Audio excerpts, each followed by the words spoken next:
ಒಂದು ವಿಷಯವನ್ನ ಇಟ್ಟುಕೊಂಡು ಭಾರತ ವಿರೋಧಿ ಚಟುವಟಿಕೆಯನ್ನು ನಡೆಸುವಂತ ಪ್ರಯತ್ನವನ್ನ ಹಲವು ಜನ ಬೇರೆ ಬೇರೆಯ ರೂಪದಲ್ಲಿ ಇವತ್ತು ಮಾಡ್ತಾ ಬಂದಿದ್ದಾರೆ. ಚಳುವಳಿಗಳನ್ನ ಮಾಡಿರುವಂತವ್ರು ನಾವೆಲ್ಲರೂ ಕೂಡ, ನಮ್ಮ ಯಾರಿಗೂ ಕೂಡ ಚಳುವಳಿಗಳು ಹೊಸದಲ್ಲ. ಹತ್ತಾರು ಚಳುವಳಿಗಳನ್ನ ಮಾಡಿದವೆ, ನೂರಾರು ಚಳುವಳಿಗಳನ್ನ ಮಾಡಿದವೆ.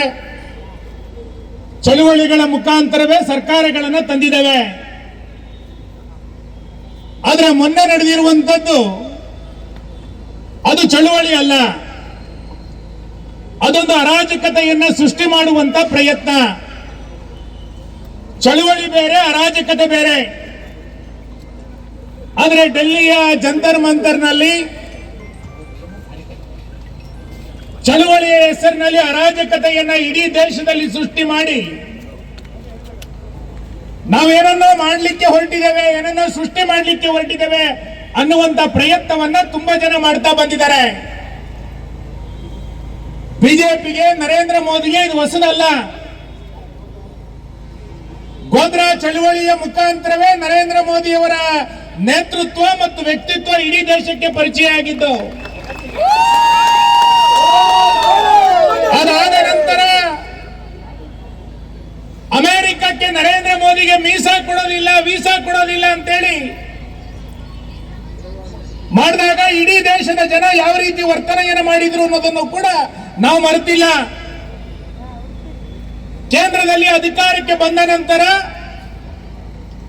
ವೇಮೂಲು ಪ್ರಕರಣವನ್ನು ಇಟ್ಟುಕೊಂಡು ಬಿಜೆಪಿ ದಲಿತ ವಿರೋಧಿ, ನರೇಂದ್ರ ಮೋದಿ ದಲಿತ ವಿರೋಧಿ ಅನ್ನುವಂತ ಚಳುವಳಿಯನ್ನ, ಹುಯಿಲಂಬನ್ನ ಇಡೀ ದೇಶದಲ್ಲಿ ಹಬ್ಬಿಸಿದ್ರು.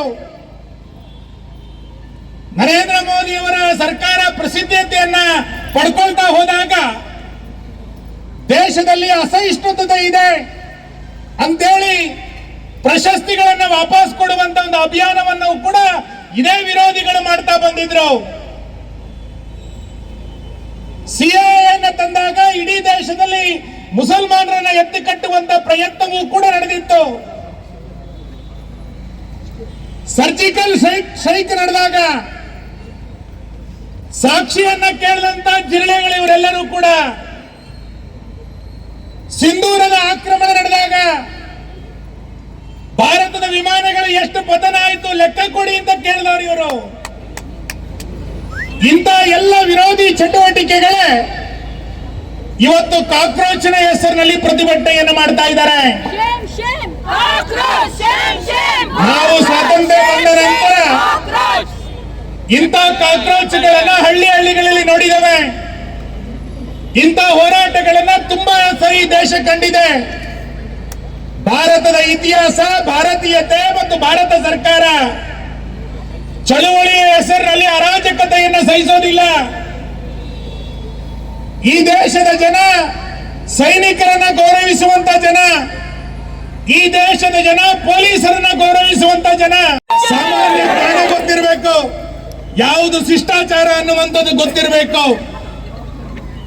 ದೇಶದಲ್ಲಿ ಎಲ್ಲೇ ಪ್ರವಾಸ ಮಾಡಿದ್ರೆ ರಾಹುಲ್ ಗಾಂಧಿ ಅವರಿಗೆ ಪ್ರೇರಣೆ ಸಿಗೋದಿಲ್ಲ, ಒಳ್ಳೆಯ ವಾತಾವರಣ ಈ ದೇಶದಲ್ಲಿ ಅವರಿಗೆ ಕಾಣೋದಿಲ್ಲ. ಅವರು ವಿದೇಶಕ್ಕೆ ಹೋಗ್ಬಂದಾಗ ಎಲ್ಲ ಸಂದರ್ಭದಲ್ಲೂ ಕೂಡ ಭಾರತ ವಿರೋಧಿಯಾದಂತ ಹೇಳಿಕೆಗಳನ್ನ, ಭಾರತ ವಿರೋಧಿಯಾದಂತ ಚಳುವಳಿಗಳನ್ನ ಮಾಡ್ತಾನೆ ಬಂದಿದ್ದಾರೆ.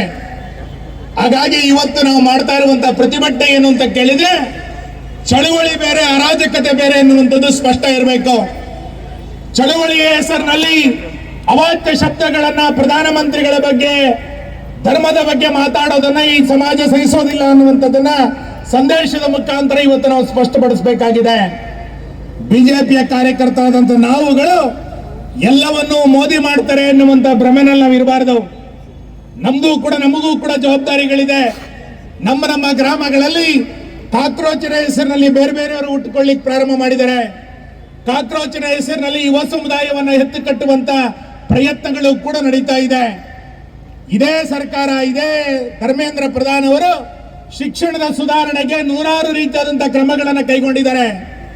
ಇವತ್ತು ಕಾಕ್ರೋಚ್ಗಳಿಗೆ ಕೇಳಿ, ಕಾಂಗ್ರೆಸ್ಗೆ ಕೇಳಿ ಪರೀಕ್ಷೆಯನ್ನ ಸುಧಾರಣೆ ಮಾಡ್ತೀವಿ ಅಂತಂದಾಗ ಆ ಬಿಲ್ ಅನ್ನ ವಿರೋಧ ಮಾಡ್ತಾ ಇರುವಂತವರು ಎಲ್ಲರೂ ಕೂಡ ತಂತ್ರಜ್ಞಾನದ ಮುಖಾಂತರ ಪ್ರಶ್ನೆ ಪತ್ರಿಕೆಯನ್ನು ತಯಾರು ಮಾಡ್ತೀವಿ ಅಂತೇಳಿ ಕೇಂದ್ರ ಸರ್ಕಾರ ಹೇಳಿಕ್ಕೆ ಹೊರಟಿದೆ. ನೀಲಕರಣಿಯ ಮುಖಾಂತರ ಸಮಿತಿಯನ್ನು ರಚನೆ ಮಾಡಿ ಶಿಕ್ಷಣದಲ್ಲಿ ಸುಧಾರಣೆಯನ್ನು ಮಾಡಬೇಕು ಅಂತೇಳಿ ಇವತ್ತು ಬಿಜೆಪಿ ಹೊರಟಿದೆ. ಇದು ಯಾವುದನ್ನು ಕೂಡ ಕಾಂಗ್ರೆಸ್ ಒಪ್ಪಿಕೊಳ್ಳಿಕ್ಕೆ ತಯಾರಿಲ್ಲ. ಕೇವಲ ಧರ್ಮೇಂದ್ರ ಪ್ರಧಾನ್ ಅವರು ರಾಜೀನಾಮೆ ಕೊಡಬೇಕು, ನಾವು ಮುಂದೆ ಇನ್ನಷ್ಟು ಹೋರಾಟಗಳನ್ನು ಮಾಡ್ತೀವಿ ಅಂತ ಹೇಳ್ತಾ ಬಂದಿದ್ದಾರೆ. ಹಾಗಾಗಿ ಜಾಗೃತರಾಗಿರುವಂತಹ ಸಮಾಜ ನಾವು ಇವತ್ತು ಎಚ್ಚೆತ್ತುಕೊಳ್ಬೇಕಾಗಿದೆ. ನಾವು ಪ್ರಧಾನಮಂತ್ರಿಗಳ ಕೈಯನ್ನು ಬಲಪಡಿಸಬೇಕಾಗಿದೆ. ಇಂತಹ ಸಮಾಜ ವಿರೋಧಿ ಅರಾಜಕತೆಯನ್ನು ಸೃಷ್ಟಿ ಮಾಡುವಂತ ವಿದೇಶಿಗಳ ಶಕ್ತಿಯ ಜೊತೆಗೆ ಕೈಯನ್ನು ಜೋಡಿಸ್ತಾ ಇರುವಂತ ಇಂಥ ಪ್ರತಿಭಟನೆಗಳ ವಿರುದ್ಧ ಸಮಾಜವನ್ನ ಜಾಗೃತಗೊಳಿಸಬೇಕು ಅನ್ನುವ ಕಾರಣಕ್ಕೋಸ್ಕರನೇ ಉಡುಪಿ ಜಿಲ್ಲಾ ಬಿಜೆಪಿ ಇವತ್ತಿನ ಈ ಪ್ರತಿಭಟನೆಯನ್ನ ಮಾಡ್ತಾ ಇದ್ದೇವೆ. ಒಟ್ಟು ಮಾಡಿ ಕಲಾವಿದರನ್ನು ಕೂಡ ಅವರ ತಲೆಗೆ ವಿಷ ಬೀಜ ಬಿತ್ತುವಂತ ಕೆಲಸವನ್ನು ಮಾಡಿ ಅವರನ್ನು ಮತಾಂತರ ಇರ್ಬೋದು, ಅವರಿಗೆ ಬೇರೆ ಬೇರೆ ರೀತಿಯ ಒಂದು ಆಮಿಷ ನೋಡುವಂತೆ ಕೆಲಸ ಮಾಡಿದೆ. ಪ್ರಕಾಶ್ ರಾಜ್ ಅವರೇ ದೇಶಕ್ಕಾಗಿ ನರೇಂದ್ರ ಮೋದಿಯ ಪರವಾಗಿ ನಾವೆಲ್ಲರೂ ಎದ್ದು ನಿಲ್ಲಬೇಕು. ನರೇಂದ್ರ ಮೋದಿಗೆ ಜೀವ ಕೊಡಲಿಕ್ಕೂ ಸಿದ್ಧ. ಖಂಡಿತವಾಗಿ ಇಂಥ ವ್ಯಕ್ತಿಗಳನ್ನು ವೇದಿಕೆಯಲ್ಲಿ ಒಂದು ಕೊನೆಯ ಎಚ್ಚರಿಕೆಯನ್ನ ನೀಡಲಿಕ್ಕೆ ಬಯಸ್ತೇನೆ. ನಮ್ಮ ಜಿಲ್ಲೆಯಲ್ಲಿ ಕೆಲವೊಂದು